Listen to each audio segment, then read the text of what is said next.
Hi అండి, welcome to our channel. ఈరోజు మన వీడియోలో క్యాబేజీ వడియాలని చూపిస్తున్నానండి. ఒక్కసారి చేసి పెట్టుకుంటే సంవత్సరం అంతా నిల్వ చేసుకోవచ్చు. రసం, సాంబారు, పులుసులు చేసినప్పుడు నలుచుకొని తింటే చాలా బాగుంటాయి. ముందుగా మిక్సింగ్ బౌల్ ఒకటి తీసుకొని అందులోకి చిన్నగా తరిగి పెట్టుకున్న క్యాబేజీ తరుగుని వేసుకోవాలి. కప్పుతోటైనా గ్లాస్ తోటైనా 3 కప్పులుగా కొలిచి తీసుకోవాలి. ఇందులోకి మినప రుబ్బుని ముందుగానే రుబ్బుకుని రెడీ చేసుకోవాలండి.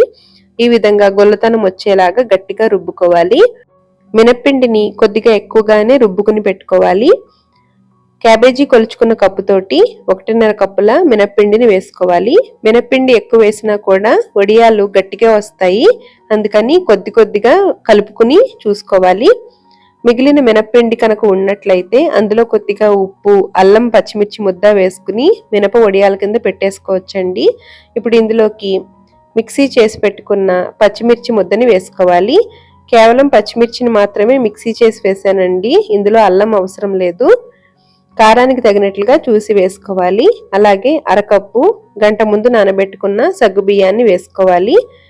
1/2 టీ స్పూను జీలకర్రని వేసుకున్న తర్వాత 3 టేబుల్ స్పూన్ల నువ్వులను వేసుకోవాలి. నువ్వులు వేయడం వలన తినేటప్పుడు చాలా బాగుంటుంది రుచి. ఇప్పుడు ఇందులోకి రుచికి తగినంత ఉప్పు వేసుకోవాలి. అలాగే 1/2 టీ స్పూన్ పసుపుని వేసుకుని కొద్దిగా ఇంగువని వేసుకుంటే ఫ్లేవర్ బాగుంటుందండి. ఇప్పుడు ఈ మిశ్రమాన్ని అంతటిని బాగా కలుపుకోవాలి.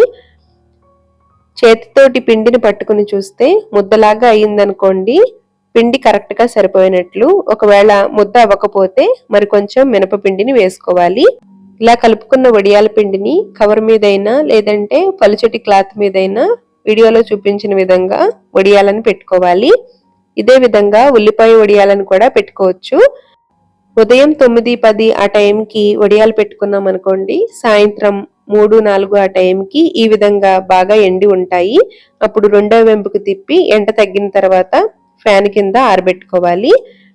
వడియాలు పచ్చిదనం పోయి బాగా ఎండే వరకు ఉదయం ఎండలోను, సాయంత్రం ఫ్యాన్ కింద ఆరబెట్టుకుంటే ఈ విధంగా ఉంటాయండి.